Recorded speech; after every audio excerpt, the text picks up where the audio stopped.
Jaz bom zdaj začel snemati. Evo. Okay, bom začela deliti zaslon. Mitja, ti mi sam povej, če bo prezentacija v redu. Če gre naprej. Gre naprej? Ja, tako je. Okay. Dober dan. Veseli me, da ste na tak način danes z nami, oziroma povezani z raziskovalci Centra za raziskave vina in Fakultete za vinogradništvo in vinarstvo. Moje ime je Branka Mozetič-Vodopivec in sem dekanja Fakultete za vinogradništvo in vinarstvo. In bom za vas danes začela ta predavanja, in sicer o znanju in znanosti v ozadju pridelave vina. Začela bom malce z zgodovinskim pregledom in kako se je znanje na tem področju razvivalo in kako se ga je pridobivalo skozi stoletja, in vas hkrati opomnila, da je vinogradništvo in vinarstvo del v središču civiliziranega človeškega sveta že kar nekaj let. Arheološki ostanki in strokovnjaki z tega področja pravijo, da je vinsko trto človek je poznana človeku že od poznega neolitika, od 8000 do 4000 let pred našim štetjem. So prva poročila o gojenju vinske trte in tudi o pridelavi grozdja v vino. Našli so namreč različne ostanke, bodisi posodo z ostanki s peškami ali pa z ostanki vina, in tudi starodobne preše in tudi prostore, kjer so pridelovali vino. In zakaj je vino že toliko časa del naše kulture? Človek se razlikuje od ostalih bitij po tem, da so mu blizu tudi druge dejavnosti, ki niso nujno povezane s preživetjem, tudi za, recimo, bi se reklo, za užitek, ne? In domnevajo, da je prvo vino nastalo v bistvu pravzaprav naključno. Kajti ljudje v pradavnini so opazovali verjetno ptice, ki so jedle grozdje, in zato so ga začeli uživati še oni. In so ga ob shranjevanju v posodah, v jamah, seveda so se zgodile stvari, ki so vodile do fermentacije oziroma do nastanka pijač oziroma soka z nižjo vsebnostjo alkohola, ki je imela, in ta pijače so imele všečne učinke na ljudi, in tukaj se je verjetno rodil ta prvobitni odnos med vinom in grozdjem in človekom.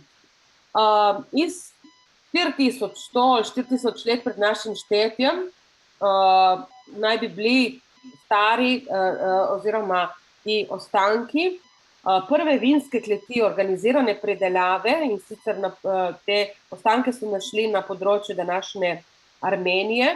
Arheologi so odkrili v jamah, tukaj na sliki, posode, glinene posode, ostanke rdečih barvil, pešk in tudi drugih, recimo posod kozarcev, ki so nakazovali na te aktivnosti že vrsto let nazaj. In od vse takrat človek raziskuje vinsko trto in tudi vino v želji, da bo pridelal čim boljše grozdje, čim več grozdja v različnih naravnih okoliščinah in tudi boljše vino. Torej, rečemo, te raziskave so potekale v bistvu iz izkustva in iz želje po izboljšanju pridelka že skozi tisočletja. Dobro vino je bilo v različnih delih naše zgodovine vedno cenjeno. Bilo je uporabljeno kot sredstvo za trgovanje, pridelovali pridelovali so ga na posameznih področjih in ga potem tržili in ga prenašali po rekah do drugih narodov oziroma do drugih civilizacij, ki vina niso pridelovali. Cenili so ga kot tudi zdravilno sredstvo in tudi kot sredstvo za vojskovanje. Zdaj bi se lahko vprašal, kako sredstvo za vojskovanje. Obstajajo poročila, recimo anekdote, ki so bile verjetno osnovane na kakšnih dogodkih, da so recimo nasprotni tabori so potaknili vino drugim vojakom, da so bili potem utrujeni, naslednji dan se niso mogli vojskovati, ali pa tudi recimo, da so, znano je bilo recimo v prvi svetovni vojni, obstajajo poročila, da so recimo francoskim vojakom na fronti dali vino, recimo verjetno iz različnih razlogov. Vedno je bilo prisotno na različnih osvajalskih ekspedicijah, uporabljali so ga za žejo, so mešali tudi z vodo, in zato je bilo tudi tam shranjeno v različnih posodah in te ekspedicije bodo si v Novi svet, Ameriko, Avstralijo in tudi recimo, ko so odkrivali Južno Afriko, so ga tudi preko ekspedicij prenesli vinsko trto tja in se je to tam razširila. Zapisi nam kaže, da so bili povezani tako z vero, z različnimi praznovanji, rojstvom, smrtjo, različnimi stvarmi. In to je povzročilo, da je danes vinska trta prisotna pravzaprav na vseh celinah, razen na Antarktiki. Tukaj na tej prosojnici imamo narisano, da vidite, približno se nahajajo na severni in južni polobli približno v enakih območjih širine, geografske širine, se nahaja največ vinogradov, ker tam so tudi najboljši pogoji za rast vinske trte.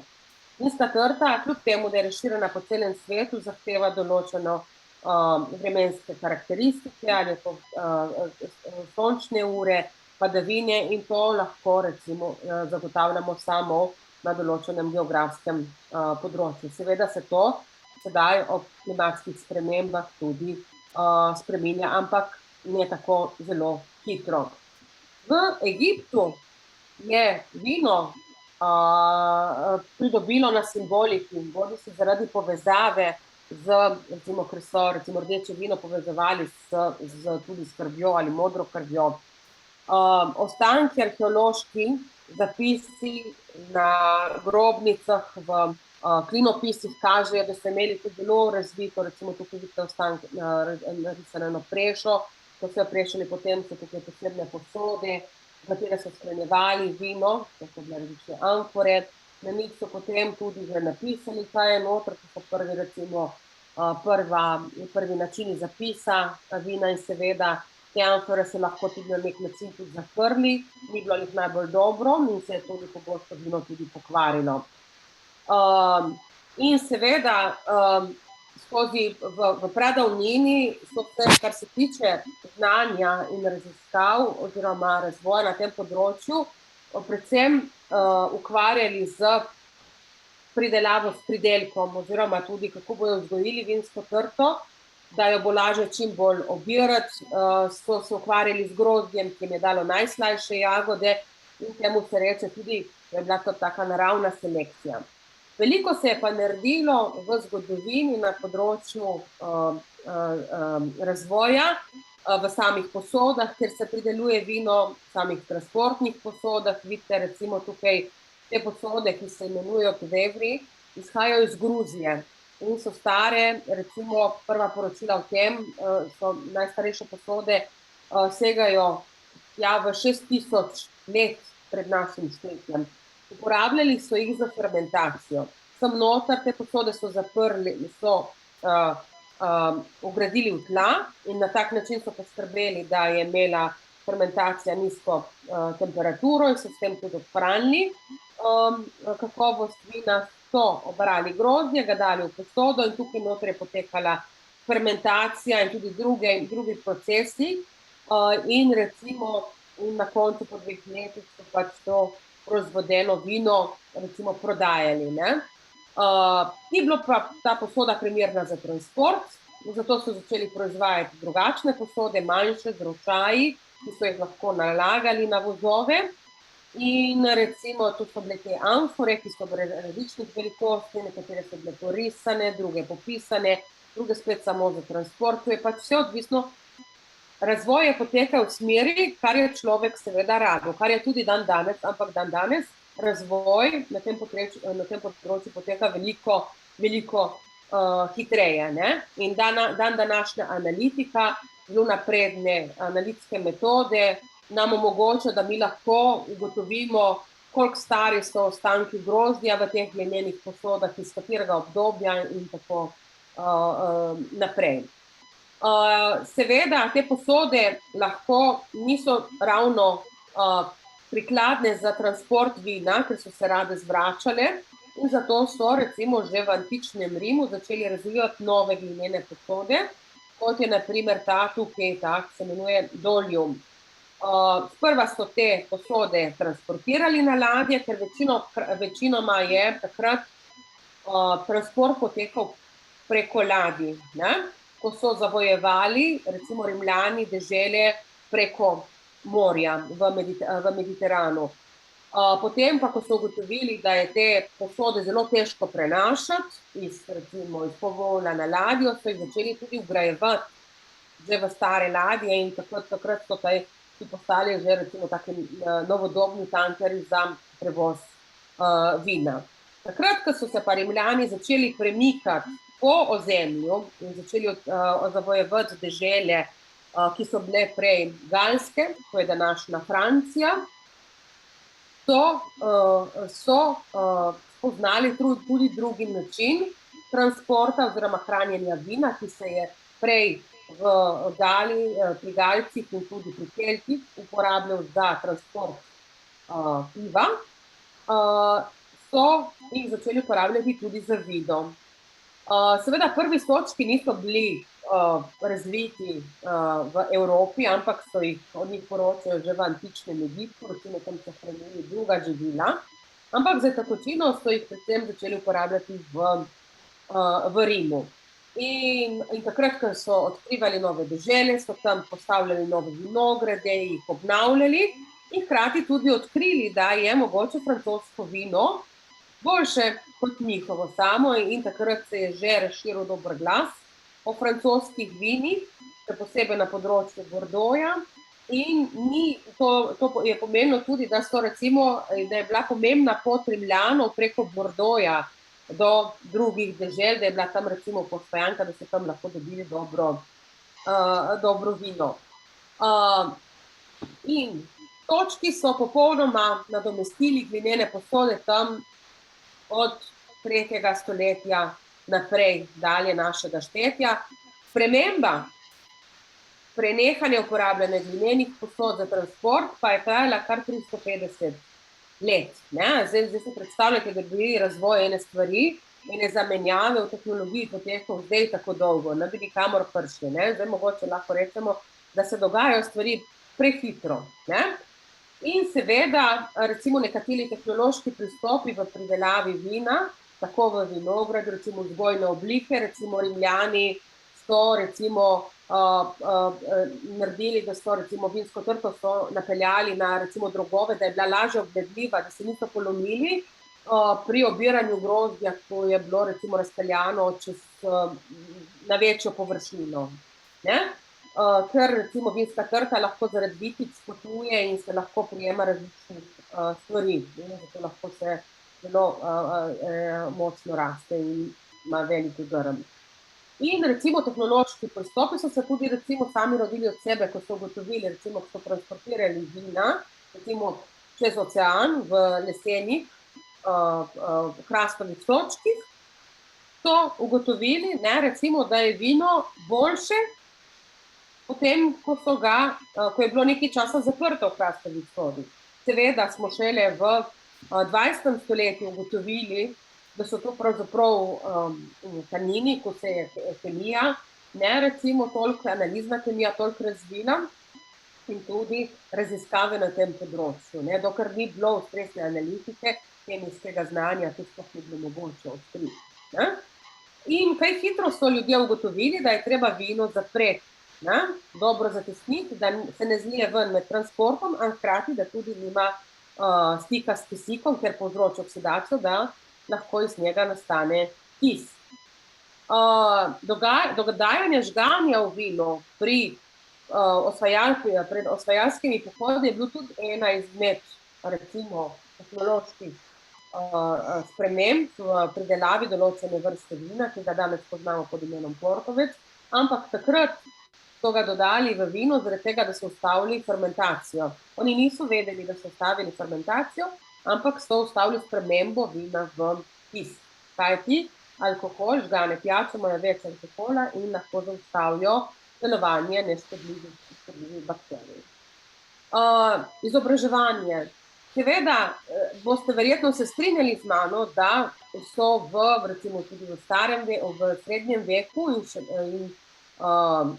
imeli veliko vlogo pri izobraževalnih vsebinah, ne samo na področju vinogradništva, vinarstva, prav duhovščina, ne. In številni menihi so bili priznani kletarji in recimo tako poznamo, je vsem dobro poznana zgodbica o Dom Perignonu, ki je bil menih, ki se na tej sliki je, ki je razvil vsem danes poznano peneče vino, šampanjec, to so pač peneča vina, ki so pridelana ki je zrastel na področju šampanja v Franciji. Seveda, peneče vin ne pridelujejo samo v šampanji, ampak na drugih področjih, če se pridelajo na drugih področjih sveta, tako je to navadno. In konec 19. stoletja je Pasteur, francoski kemik, odkril pomembno vlogo mikroorganizmov v pridelavi hrane in tudi v fermentaciji grozdja, v pridelavi vina. In takrat se je začelo obdobje raziskav in znanosti tudi o vinu. In takrat se je začela potem utirati področje kot svoje področje raziskav. Seveda tudi v vinogradništvu ni bilo nič drugače, ne? Ampak seveda, kot sem vam že prej povedala, vsa nova dognanja so večinoma v zgodovini ljudje razvili iz potrebe, ki so se takrat dogajala malo bolj počasi, ne, recimo, in od 1870–1900 je velika epidemija krstne uši, filoksere, uničila skoraj 90% vseh vinogradov v Evropski uniji. Okužba je prišla z Amerike, prinesli so jo botaniki, angleški botaniki, in takrat je bilo treba, potem so uničili vse vinograde, skoraj je bilo treba se zgrti in zasaditi na novo, in seveda je bilo treba narediti tudi novo selekcijo vitis vinifera, in to jim je uspelo, da so cepili na drugačno, bolj odporno podlago. In seveda tudi so bili botaniki, ti, ki se ukvarjajo z genetiko v rastlinstvu, zelo aktivni. Na Slovenskem je imel veliko vlogo učitelja na tem področju Matija Vrtovec, ki je bil duhovnik Vipavskega, ki je v času svojega službovanja naredil veliko za dvig izobrazbe na tem področju. Svoja priporočila, navodila je podajal v Rokodelskih novicah in lahko vidite, na kakšen način so tudi kako je pisal in kako je svetoval v knjigi Vinoreja. Svoje znanja je pridobival tudi z branjem tuje literature, kajti takrat še ni bilo posebnih šol izobraževanja na tem področju. Seveda so se začele potem tudi zaradi potrebe po pridelavi hrane oziroma potrebe po izobraževanju kadra na tem področju ustanavljati kmetijske šole. Ena izmed najbolj znanih je bila prva v Sloveniji, je bila v Slapu pri Vipavi, ki se je kasneje prestavila v Novo mesto. to je kmetijska šola Grm, Novo mesto, potem se je ustanovljala v Mariboru in danes imamo različne biotehniške srednje šole in tudi gimnazije, ki dajo večji poudarek na tem področju. Seveda v 20. stoletju so začeli pač tudi graditi univerze in nove oddelke in so se začeli ustanavljati tudi fakultete za agronomijo, za kmetijstvo, kjer so poučevali vinarstvo in vinogradništvo posebej. Od leta 2005 pa imamo v Sloveniji tudi enotno izobraževanje za enologa, to je strokovnjak sicer za pridelavo vina, to je strokovnjak, ki obvlada tako vinogradništvo, vinarstvo in tudi osnove strženja vina. In tako izobraževanje ponujamo na Univerzi v Novi Gorici, na naši fakulteti, v okviru prvostopenjskega študijskega programa in tudi od leta 2019 tudi na magistrskem nivoju. Vinogradništvo, vinarstvo in trženje vina so discipline, ki so med sabo povezane. V današnjem zelo hitrem razvoju na vseh različnih področjih je zelo pomembno, da celostno pristopamo k izobraževanju in tudi podajanju in odkrivanju znanja z tega področja, ravno zaradi dejstva res močnih povezav med temi tremi področji. To bi bilo z moje strani vse, tako da zdaj bom predala besedo moji kolegici, ki vas bo popeljala bolj podrobno v svet, kaj vse vinogradniki in vinarji in tržniki vina morajo obvladati in kaj se lahko vse raziskuje na tem področju. Ja, bi samo da dodam pravice takoj. Samo zdaj so pa šli. Jih ni več. Po mojem imajo probleme z internetom. Ok. Aha, ja. Gospa Černec bi nekaj povedala, je dvignila roko. Mitja? Ja, samo če bom slišal. Je sklopila mikrofon.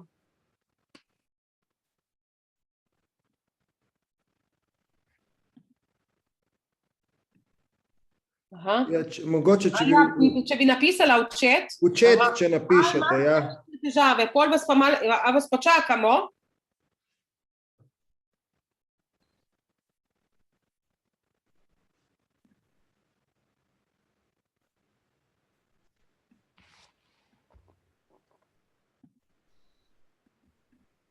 Ok. Čakaj, bom napisala.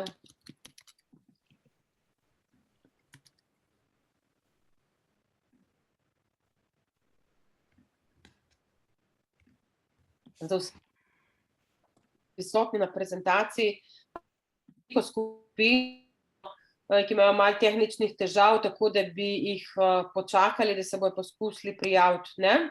Ja, ja. Počakamo, bom jaz počakala. Ja, tako. Ker se nam je še pridružil. Ok. Mitja si vzel meni pravice, ne? Ja.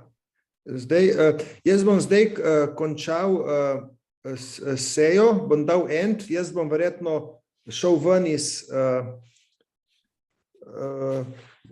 Melita, ti bom kar dal za hosta, tako da ne bo prekinilo.